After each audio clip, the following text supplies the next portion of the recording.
गजाननं भूतगणादिसेवितं कपित्थजम्बूफलसारभक्षितम्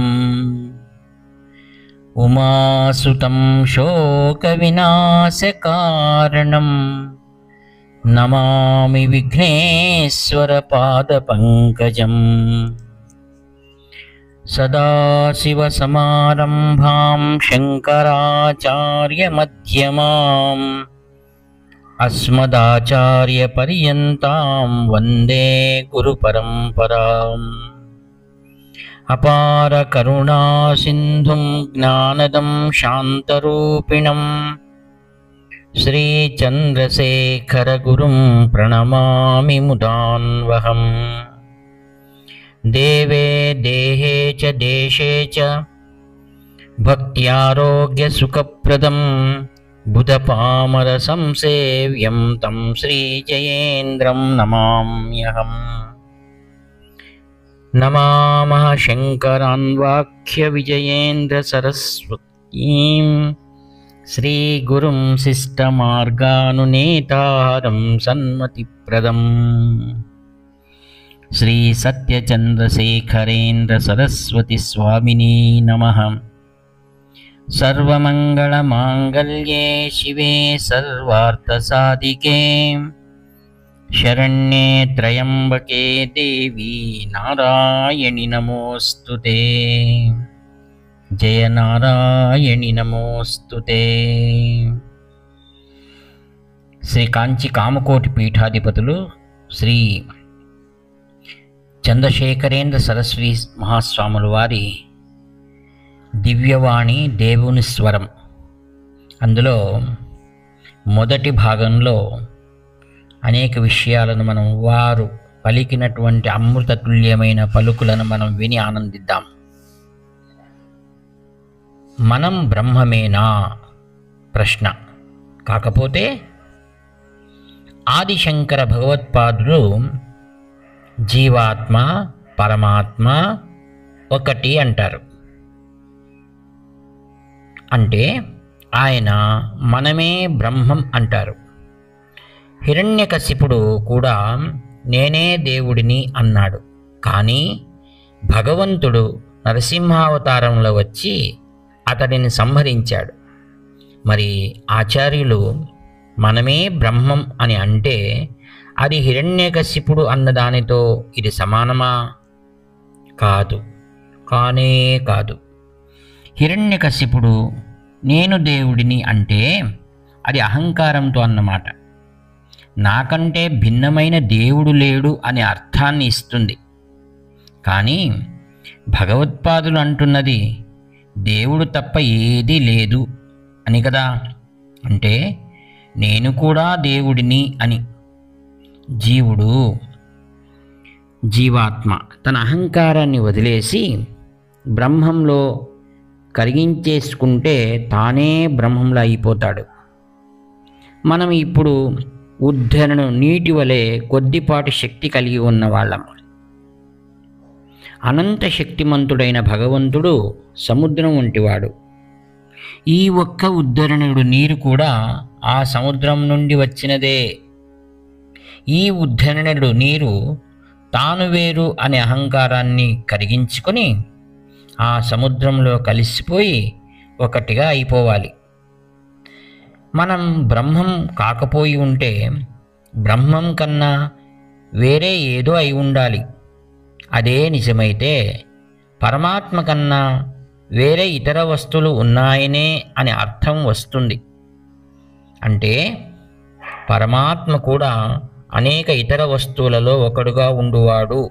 అంటే ఈ వస్తువులన్నీ పరమాత్మతో సంబంధం లేకుండా ఉనికిలోకి వచ్చాయి అని తాత్పర్యం.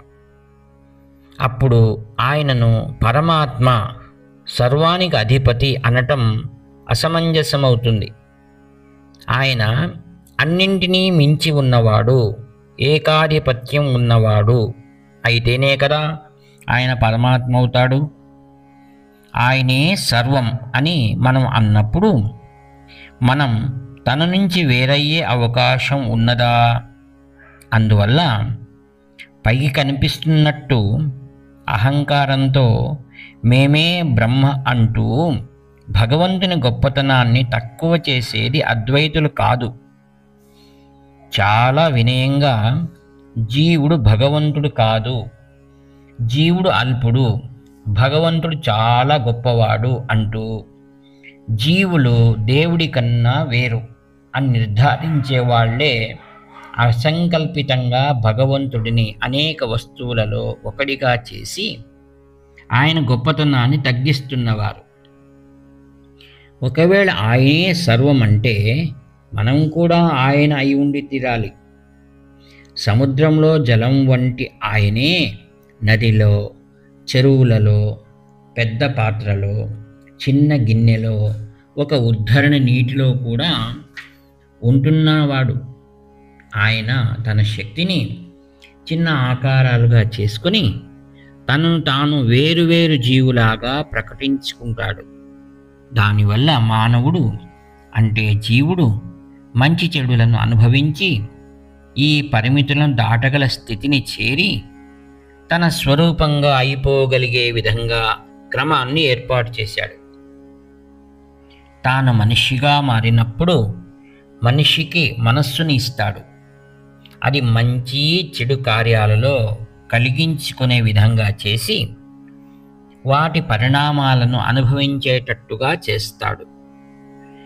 మనస్సు చంచలంగా ఉన్నప్పుడు మంచి చెడులకు అతీతమైన ఆయనే మనము అని గ్రహించగలిగిన స్థితికే ఒకే ఉదుటున మనం చేరలేము. అందువల్ల ఆయనే మనం అయినప్పటికీ ఆ మాటను అనుభవంలో గ్రహించాలంటే ఆయన అనుగ్రహానికి ప్రార్థించాలి. ప్రారంభంలో మనం చాలా అల్పులమని, ఆయన చాలా గొప్పవాడని, ఆయన సముద్రమని, మనం ఉద్ధరణుడు నీరు అని భావిస్తూ ఆయనపై భక్తిని అలవర్చుకోవాలి.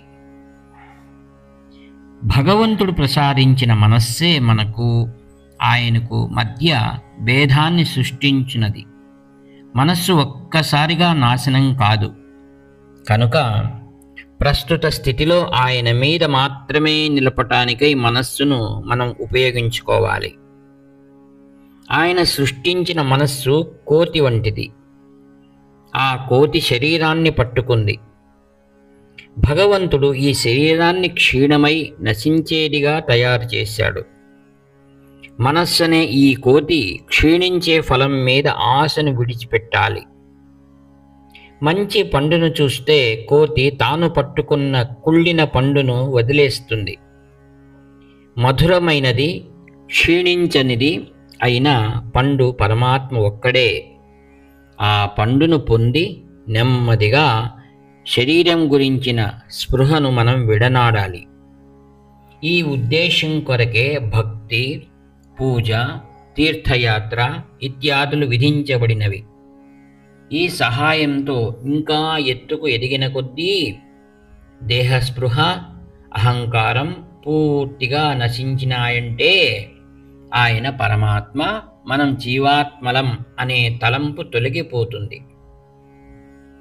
ఆయనే మనం అనే అద్వైత స్థితిని మనం పొందగలం.